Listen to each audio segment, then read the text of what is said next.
Les correctifs évolutifs, voilà le sujet dont il va être question dans le cadre de cet enregistrement qui va être en deux parties. Donc, tout d'abord, je vais procéder à la lecture d'un texte que j'ai rédigé en relation avec ce sujet à l'étude et par la suite, je vais improviser au micro en relation avec ce dernier.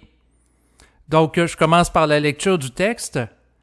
Les correctifs évolutifs se produisent dans la vie d'une personne en fonction de l'ouverture de son ego à capter et à agir en relation avec ce qui est intelligent venant de son esprit, sa contrepartie cosmique. Si l'ego n'est pas ouvert à l'esprit, son évolution et son taux vibratoire vont stagner et ne va pas se corriger. Par exemple, ça va donner place à des personnes orgueilleuses, sous influence astrale, qui n'arrêteront pas de commettre des actes manquant d'ajustement, comme des crimes, parce qu'elles se croient plus grandes que l'intelligence de l'esprit lui demandant, intérieurement, d'agir autrement. Tant que la personne, en tant qu'âme, se croit plus grande que l'esprit, elle est piégée dans une dynamique involutive et ses agissements sont source de désordre. Dans certains cas, des individus n'étant pas capables de s'ajuster à l'esprit, des personnes et des événements oppositionnels, amenés dans leur vie pour des raisons d'évolution, vont devoir aller en prison. Si après de nombreuses tentatives de remise en liberté, la personne n'est pas capable de se corriger, elle peut être une multirécidiviste et se voir condamnée en dernier recours à la prison à perpétuité ou à connaître la peine de mort pour limiter les dégâts qu'elle peut engendrer sur le plan physique. Si l'âme d'un individu se réincarne à plusieurs reprises, mais ne s'avère pas capable de se corriger au fil des incarnations pour se sortir de l'emprise astrale en dernier recours, elle peut être détruite par les entités éthériques qui administrent l'univers dans l'optique de mettre fin à la dissonance vibratoire qu'elle occasionne, soit une forme de bruit chaotique participant à entretenir un type de pollution astrale. Donc, il existe un parallèle entre ce qui se passe sur le plan physique et celui invisible pour gérer les êtres en vue de mettre fin au chaos.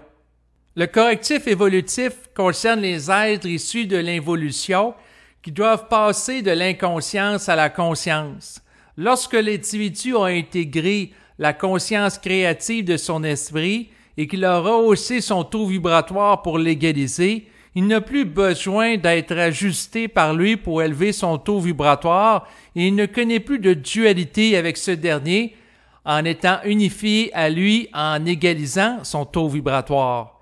Il n'y a plus d'esprit qui agit avec l'individu comme un parent avec un enfant en voie de développement.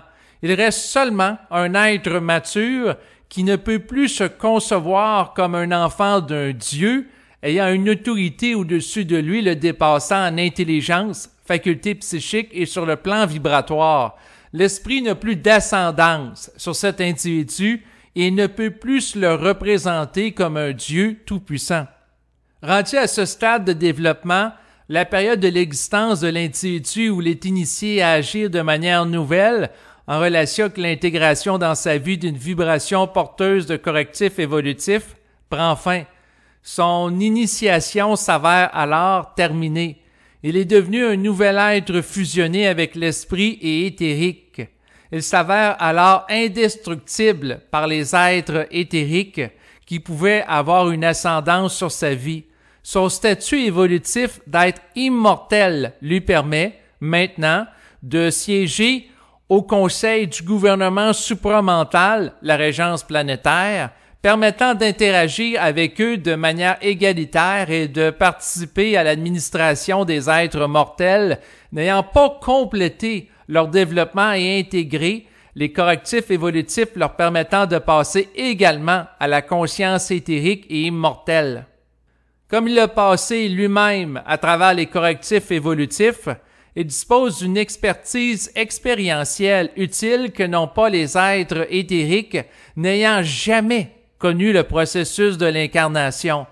Elle peut servir à les amener à perfectionner leur administration des mortels. De plus, son intégration du principe de l'amour de l'homme pour l'homme et par l'homme, dont ne disposent pas ces êtres éthériques, lui permet d'avoir un respect intégral pour les individus en voie de développement, s'appuyant sur un vécu du contexte expérimental dans lequel ils se trouvent et des changements vibratoires qu'ils doivent connaître pour passer de l'involution à l'évolution. Vous venez d'entendre un extrait audio d'un enregistrement en format MP3. Vous pouvez l'écouter au complet en l'achetant à partir du site web de transactions sécurisées, PayPal ou celui d'Interac. En effectuant le paiement de la somme indiquée en bas de l'enregistrement à mon adresse courriel davidlevesque-supra@hotmail.com. Il est important d'indiquer dans un message accompagnant le virement d'argent à mon adresse courriel le ou les titres des enregistrements que vous désirez acheter et à quelle adresse courriel que vous voulez le ou les récupérer. Après, je vais traiter votre commande lorsque je vais recevoir le message qui accompagne l'argent que vous m'aurez fait parvenir et je vais vous envoyer par courriel le ou les enregistrements achetés en format MP3. Il est à noter que bien que je consulte régulièrement mon adresse courriel, il peut y avoir un délai au maximum d'1 semaine et demie pour traiter la transaction. Merci de votre écoute. Au revoir.